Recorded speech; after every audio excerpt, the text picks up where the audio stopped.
Hi, Vasundhara వంటింటికి స్వాగతం. వసుంధర వంటింట్లో ఈరోజు నేను గవ్వలు చేస్తున్నాను. స్వీట్ గవ్వలు చూపిస్తాను.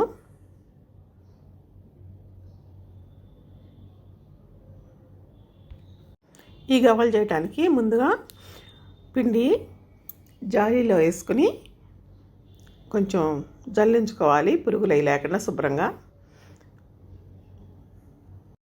ఇది కిలో పిండి. ఈ పిండికి 3 స్పూన్లు వెనపూస వేస్తున్నాను. వెనపూస అయినా వేసుకోవచ్చు, ఇంట్లో వెనపూస లేకపోతే బటర్ అయినా వేసుకోవచ్చు. బటర్తో కూడా చాలా బాగుంటాయి, బాగా గుల్లగా వస్తాయి గవ్వలు. కాకపోతే తప్పనిసరిగా వేసుకోవాలి వెనపూస కానీ బటర్ కానీ. కొంతమంది నూనె వేడి చేసి కూడా పోస్తారు, అట్లాగైనా పోసుకోవచ్చు.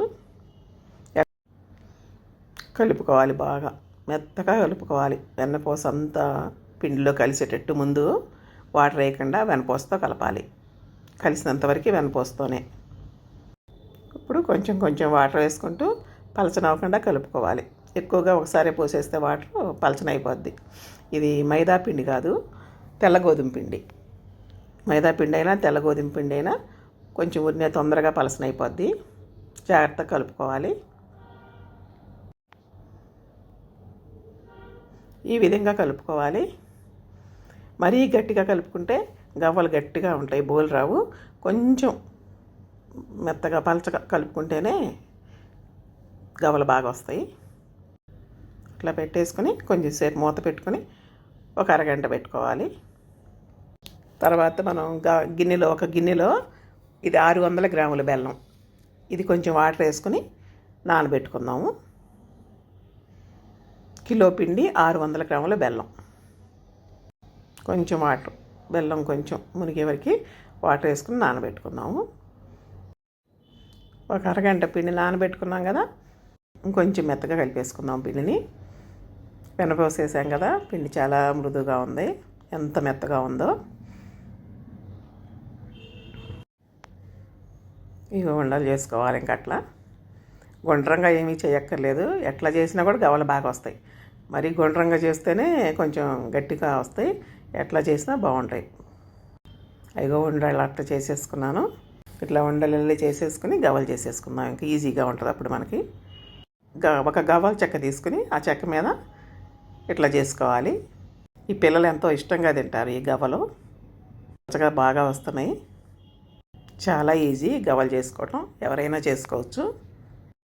మనం చేసుకుంటూ ఉండగానే మనం స్టవ్ మీద బాండీ పెట్టి ఆయిల్ వేసుకుందాము. ఆయిల్ కాగుతూ ఉంటుంది, అంతలోకి ఒక ఫ్రై చేసేసుకోవచ్చు ప్లేట్ నిండా. అది ఆయిల్ వేసాను, గవ్వలు ఇలా వచ్చేసినాయి. ప్లేట్ నిండా చేసేసుకున్నాను రెడీగా. ఆయిల్ కూడా నేను ఎక్కువ వేయలేదు, పెద్దగా ఆయిల్ తీయవు. కాపుగా తీయటం ఎందుకులే అని చెప్పని కొంచెం ఆయిల్ వేసాను. అది సరిపడదా, వాటికి సరిపడా వేగేటట్టు. ఆయిల్ ఎక్కువ పోయలేదు, కొంచెం తక్కువే పోసాను. కాసింది మంచిది కాదంటారు కదా, అందుకని నేను పెద్దగా ఎక్కువ వేయలేదు. వాటికి సరిపడా కొంచెం వేసాను. కొంచెం తక్కువ గవ్వలు వేసుకోవచ్చని. ఆయిల్ వేడయ్యింది, ఇంక గవ్వలు వేసేస్తున్నాను. గవ్వలు అంటుకున్నా ఊడిపోతాయి. ఆయిల్లో వేయంగానే కొంచెం కాపు రాగానే ఊడిపోతాయి. నేను కంటే కొంచెం పిండి మెత్తగా కలిపాను కదా, అందుకని కొంచెం అంటుకుంటవి. ఆ మెత్తగా పలచగా కలిపితేనే గవ్వ బాగా బౌల్ వస్తుంది. వేగుతున్నాయి, ఇంకా వేగిపోయినాయి గవ్వలు. ఈ కలర్లో తీసుకోవాలి. అవి గట్టే పడిపోతాయి మరుసటి రోజుకి, అందుకని వేగాలి బాగా. గవ్వ వేగితేనే బాగుంటుంది, గుల్లగా ఉంటాయి.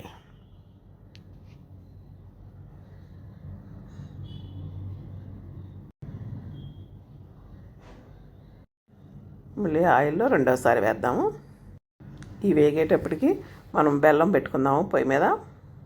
ఈ గవ్వలు వేగేటప్పటికి మనం ఒక కుక్కర్లో ఈ గవ్వలు వేగేటప్పటికి మనం గిన్నెలో బెల్లం వేసుకుందాము. నానిపోయింది కదా, ఇప్పుడు టీ నెట్లో పోద్దాము.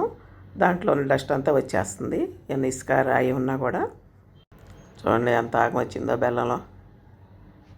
చూడండి ఎంత గుల్లగుల్లగా వచ్చిందో లోపల. 3 స్పూన్లు ఇలాచీ పౌడర్ వేస్తున్నాను. ఇంకా ఉడకనివ్వాలి బెల్లం. ఉడికిన కొద్దీ రంగు మారుతూ ఉంటుంది చూడండి. చేత్తో కూడా చూసుకోవచ్చు. తీగ రావాలి అట్లా, తీగ రావాలి. చేత్తో చేతకాని వాళ్ళు ప్లేట్లో వేసుకుని నీళ్ళల్లో చూసుకోవాలి. రంగు వచ్చేసింది, ఆ రంగు రావాలి పాకం. రంగే తెలిసిపోద్ది. ఇప్పుడు ఉండా కట్టకూడదు, అట్లని పలచగాను ఉండకూడదు. అప్పుడు తీయాలన్నమాట ఆ పాకం, పలచగా జారేటట్టు. ఇంకా గవలు పోసేసుకుందాం. దాంట్లో తిప్పటం కుదరట్లేదు గిన్నెలో, ఇంకా పిండి కలిపిన ప్లేట్లో పోసేద్దాం.